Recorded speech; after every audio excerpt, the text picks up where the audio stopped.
दो जुड़वा काली गोरी बहू का शादी का जोड़ा। आज तो मेरा मन बाहर घूमने का हो रहा है। आज तो मैं बाहर अपने दोस्तों के साथ घूमने जाऊंगी। तारा अपने कमरे में तैयार हो रही होती है, तभी उसकी बहन अंतरा कमरे में साफ सफाई करने के लिए आती है। अरे क्या बात है, आज तो तुम बड़ी जल्दी तैयार हो रही हो। कहाँ जा रही हो? तुम कौन होती हो मुझसे ये पूछने वाली? मेरा जहां मन करेगा मैं वहां जाऊंगी। मुझसे ये पूछने की तुम्हें कोई जरूरत नहीं है। तारा की बात सुनकर अंतरा को बहुत बुरा लगता है। तभी तारा को उसकी माँ तैयार होकर जाते हुए देख लेती है। अरे बेटी, कहाँ जा रही हो इतना सज संवर कर? हर रोज तुम अकेले चली जाती हो, तुम्हारी जुड़वा बहन घर में ही रह जाती है। इसे भी अपने साथ बाहर ले जाया करो। माँ, इस कल्लो मैया को मैं बाहर लेकर नहीं जाने वाली। इसको लेकर जाने पर मेरी बेइज्जती होती है। ये मेरे साथ खड़े होने के लायक नहीं है। सर, इसके काले रंग को देखो। तारा, ये मत भूलो अंतरा तुम्हारी ही बहन है। क्या कहा? ये कल्लो? ये मेरी बहन नहीं है, इसका रंग मुझसे मैच नहीं करता। ऐसा कहकर तारा वहां से चली जाती है। माँ, मैं काली क्यों हूं? मुझे भी गोरा होना था। काला गोरा कुछ नहीं होता बेटी, मन साफ होना चाहिए। ये कहकर शोभा अपने कमरे में चली जाती है। देखिए, अब हमारी बेटियां शादी के लायक हो गई हैं, इसलिए मैंने सोचा है कि अब हम उनकी शादी एक ही घर में करेंगे। एक ही घर के दो बेटे मिलना आसान नहीं है, और तुम जानती हो तारा, इस पेज से कुछ नहीं होगी।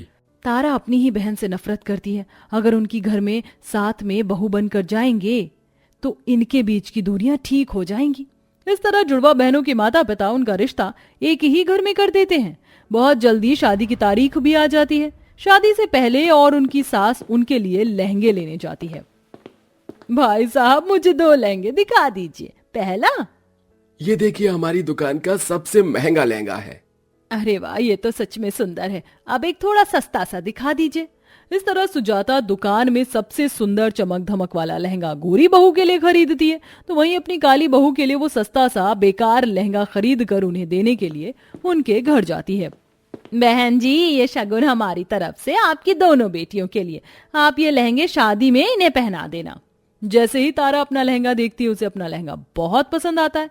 वहीं अब अंतरा का लहंगा देखकर वो हंसने लगती है। हे भगवान, कितना बेकार लहंगा है अंतरा का। मेरा लहंगा देखो कितना प्यारा है। वैसे भी ये काली कल्लो है, इसके ऊपर कोई भी चीज अच्छी नहीं लगने वाली। तारा, कितनी बार समझाया है, इतना नहीं बोलते। जाओ अपने कमरे में।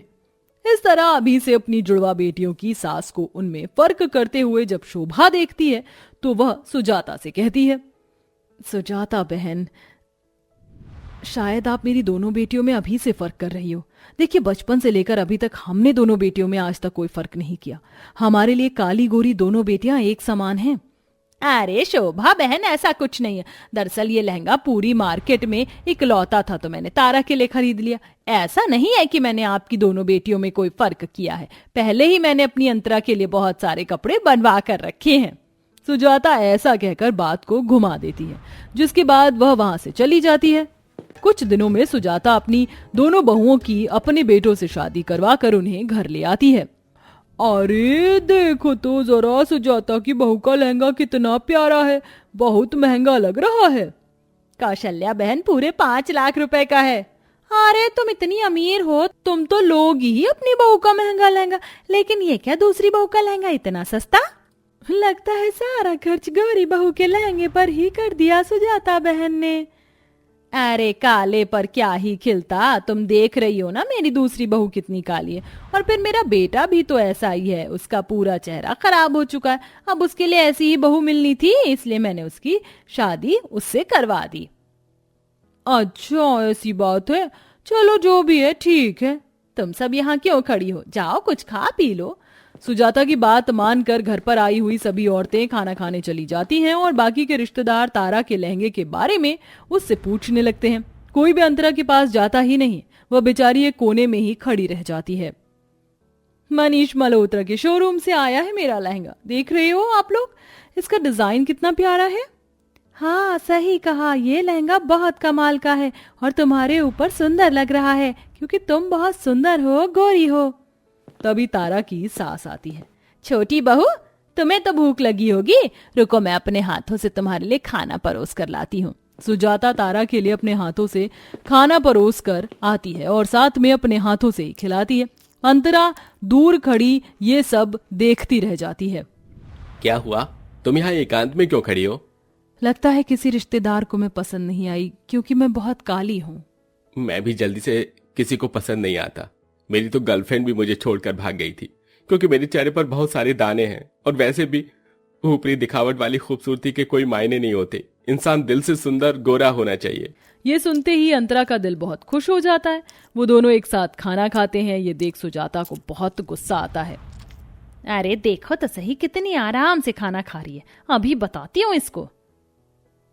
तुम यहाँ पर क्या कर रही हो? तुम्हें कोई काम नहीं दिख रहा है? जाओ, घर में बहुत सारे काम है, उन्हें कर लो। सुजाता अपनी जुड़वा बहू में से काली बहू से घर के काम करवाती है तो बड़ी बहू को सबसे मिलवाती है। उसे दिन के बाद से सुजाता तारा के गुणगान ही गाती रहती है। बहू तो बस तारा ही लगती है, अंतरा तो घर की नौकरानी लगती है। सुजाता, तुम बिना काला गोरा कुछ नहीं होता। मैं तो इस बात से दुखी हूं कि मेरी दोनों बहू गोरी हैं, सुंदर हैं, लेकिन उन्हें घर का बंटवारा करवाना है। अरे बहन, मेरा बस नहीं चलता, नहीं तो मैं सारी प्रॉपर्टी अपनी गोरी बहू के नाम ही कर दूं। बस फिर क्या था, तारा ये सब सुन लेती है। अच्छा तो ये बात है। अरे जब मेरी सास मेरी मुट्ठी में है तो मैं अपने ससुराल की प्रॉपर्टी क्यों हाथ से जाने दूं? वैसे भी इस काले बैंगन के कुछ नहीं मिलना चाहिए। उस दिन के बाद से तारा अपने पति को प्रॉपर्टी के लालच में फंसा लेती है।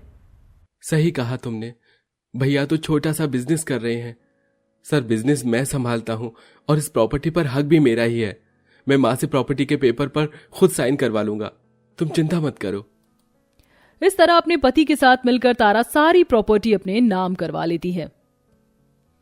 तारा, जरा मेरी बात सुनो, तुम रसोई संभाल लो, मैं कपड़े धोकर आ रही हूं। मैं क्या तुम्हारी नौकरानी हूं? इस घर में नौकरानी तो मैं भी नहीं हूं, हम दोनों ही इस घर की बहू हैं और तुम्हें मेरे साथ काम करवाना चाहिए। मैं कोई काम नहीं करूंगी, ये मेरी मर्जी है। अगर तुमने ज्यादा कुछ कहा तो मैं तुम्हें अभी के अभी इस घर से निकाल दूंगी। जिस तरह ये तुम्हारा घर है उसी तरह से ये घर मेरा भी है। मैं इस घर की बड़ी बहू हूँ, लेकिन प्रॉपर्टी के पेपर तो मेरे नाम है, इसलिए मैं तुम्हें अपने घर से निकाल रही हूँ। चलो निकलो यहाँ से। तारा इतना कहकर प्रॉपर्टी के पेपर अपनी बहन अंतरा और उसके पति को दिखा देती है। ये कैसे हो सकता है? प्रॉपर्टी माँ ने तुम दोनों के नाम कर दी? हाँ, क्योंकि माँ मुझसे प्यार करती है ना कि तुमसे। चलो अब तुम दोनों यहाँ से निकलो। ना चाहकर भी विशाल को अपनी पत्नी अंतरा के साथ घर से जाना पड़ता है।